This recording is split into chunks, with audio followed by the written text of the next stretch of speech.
Խորհրդարանական ճեպազրույցի ժամանակ վարչապետ Նիկոլ Փաշինյանն անդրադարձել է ազգային անվտանգության ծառայության տնօրեն Արմեն Աբազյանին աշխատանքից ազատելու որոշմանը։ Պատասխանելով հարցին, թե արդյոք այդ որոշումը կապ ունի գործարար Սամվել Կարապետյանի տանն իրականացվող գործողությունների, նաև հոգևորականներին առնչվող գրառումների հետ, Փաշինյանն ասել է, որ իր վարչապետության օրոք Արմեն Աբազյանն ամենաերկարն է ազգային անվտանգության ծառայության տնօրենի պաշտոնում եղել եւ աշխատել է ամենաբարդ շրջանում 2020 թվականի նոյեմբերից։ Նրա պաշտոնավարման ողջ ընթացքը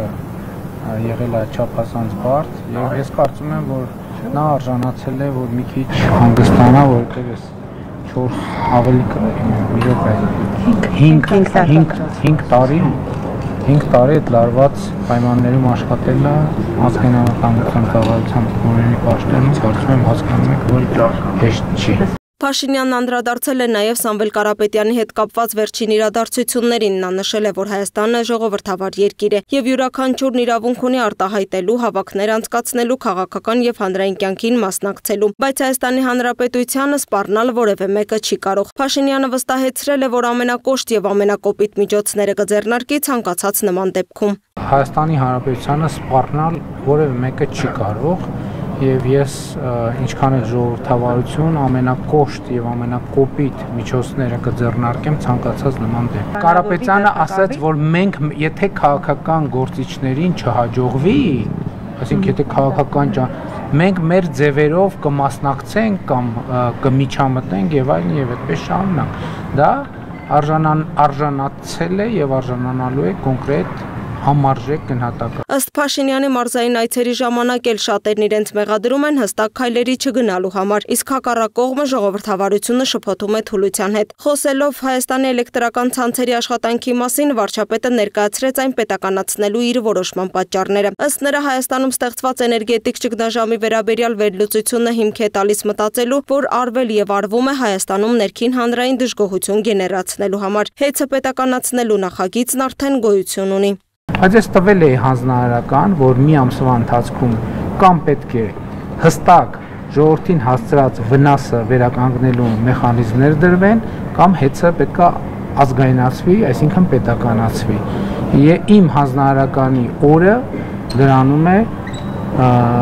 հունիսի 21-ին, եւ ես այդ ակտիվացումը ուղիղ կապում եմ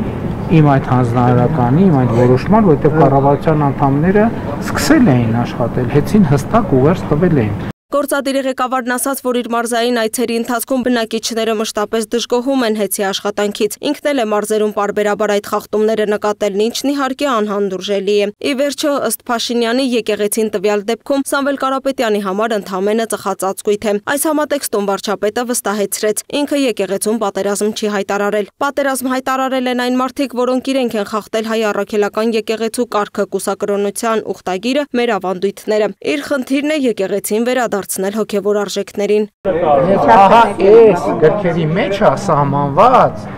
սրանք հայ առաքելական եկեղեցու դարերով այս գրքի մեջ կանոնները ձևակերպվել են 356 թվականից Աշտիշատի ժողովից սկսած, որտեղ հստակ ասվում է,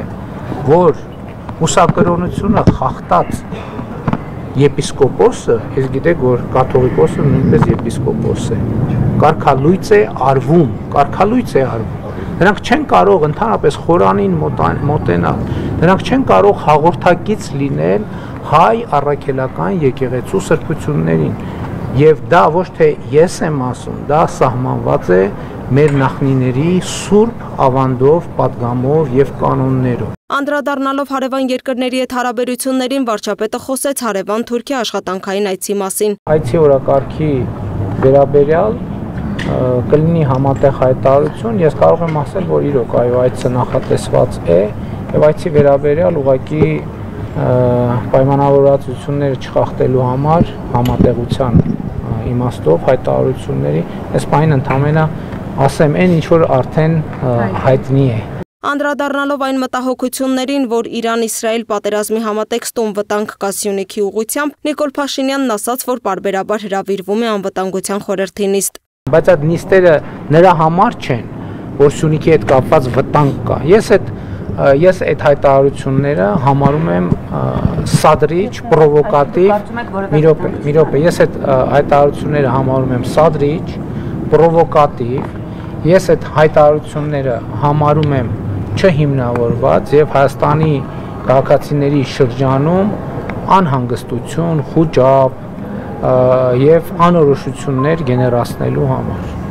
Հայաստանի Հանրապետությունը եւ Ադրբեջանի Հանրապետությունը համաձայնեցրել են խաղաղության եւ միջպետական հարաբերությունների